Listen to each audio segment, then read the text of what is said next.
সমগ্ৰ ৰাজ্যৰ লগতে বৰপেটা ৰোড পৌৰসভাৰ উদ্যোগত সুধাকণ্ঠ ভাৰতীয় ডক্টৰ ভূপেন হাজৰিকাদেৱৰ শতবাৰ্ষিকী জন্মতিথি উপলক্ষে শ্ৰদ্ধাঞ্জলি অনুষ্ঠান অনুষ্ঠিত। উক্ত অনুষ্ঠানত উপস্থিত থাকি অসম চৰকাৰৰ জ্যেষ্ঠ কেবিনেট মন্ত্ৰী ৰঞ্জিত কুমাৰ দাস, বৰপেটা ৰোডৰ সাহিত্য সভাৰ উদ্যোগত বৰ্তমান কেবিনেট মন্ত্ৰী তথা সৰ্বুক সমষ্টিৰ প্ৰাক্তন বিধায়ক ৰঞ্জিত কুমাৰ দাসৰ নেতৃত্বত বৰপেটা ৰোডৰ ভূপেন হাজৰিকা সমন্বয় ক্ষেত্ৰত স্থাপিত হোৱা ভূপেন হাজৰিকা প্ৰতিমূৰ্তিত মাল্যাৰ্পণ আৰু বন্তি প্ৰজ্বলন কৰি অনুষ্ঠিত কৰা হয় শ্ৰদ্ধাঞ্জলি অনুষ্ঠান। অনুষ্ঠানত অংশগ্ৰহণ কৰি মন্ত্ৰী ৰঞ্জিত কুমাৰ দাসে সংবাদ মাধ্যমৰ আগত কয় যে সুধাকণ্ঠৰ প্ৰতিমূৰ্তি স্থাপন কৰা এই ময়দানখনতে অনুষ্ঠিত হোৱা অনুষ্ঠানত সুধাকণ্ঠই অংশগ্ৰহণ কৰিছিল আৰু সেই সময়তে উক্ত অনুষ্ঠানৰ সৈতে জড়িত আছিল মন্ত্ৰী ৰঞ্জিত দাস। লগতে তেখেতে আৰু কয় যে সেই একে সময়তে আমি সুধাকণ্ঠৰ গীত উপভোগ কৰিছিলোঁ, কিন্তু পৰৱৰ্তী সময়ত আজি বুজিবলৈ সক্ষম হৈছিলোঁ যে সুধাকণ্ঠৰ গীতৰ মাজেৰে দেশপ্ৰেমৰ স্বদেশ প্ৰেমৰ বাৰ্তা প্ৰদান কৰিছিল। তেখেতৰ প্ৰতিটো গীতৰ মাজতে লুকাই আছে বিশেষ অৰ্থ। এগৰাকী কালজয়ী ব্যক্তিক আজি এই বিশেষ দিনটোতে শ্ৰদ্ধাৰে কৰিছোঁ। লগতে তেখেতৰ আত্মাই নিশ্চয় বৈকুণ্ঠ স্থান লাভ কৰিছে।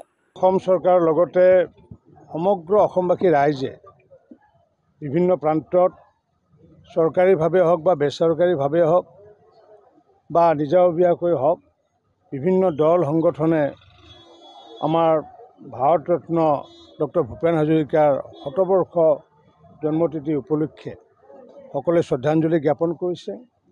আৰু এইটোৰ লগত বৰপেটা ৰোড পৌৰসভায়ো আজি শ্ৰদ্ধাঞ্জলি কাৰ্যসূচী আয়োজন কৰিছিলে।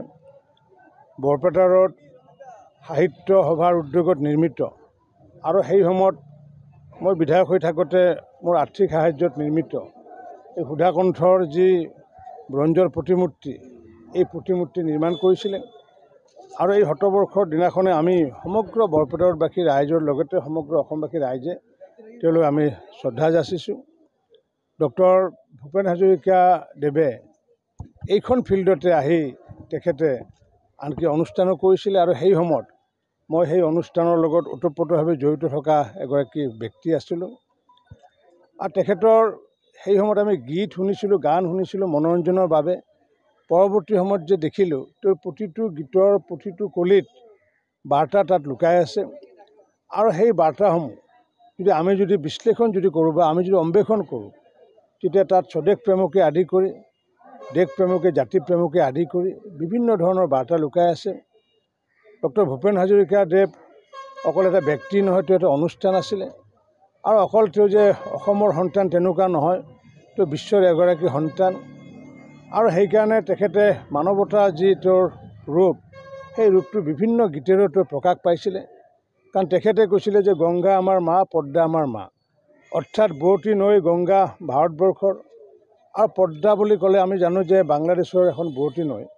গতিকে তেখেতে যে ভাৰতবৰ্ষই হওক বা বাংলাদেশেই হওক বা ঠিক তেনেকুৱাকৈ অকল অসম বন্দনাই কৰা নাই, তেখেতে কলিকতাত যি সংগীতৰ যি চৰ্চা কৰিছিলে, পৰৱৰ্তী সময়ত মুম্বাইত যি চৰ্চা কৰিছিলে। আৰু সেই চৰ্চাৰ পৰা গম পোৱা যায় যে তেখেতৰ গীতত ভাৰত বন্দনা তেখেতে উল্লেখ কৰিছিলে।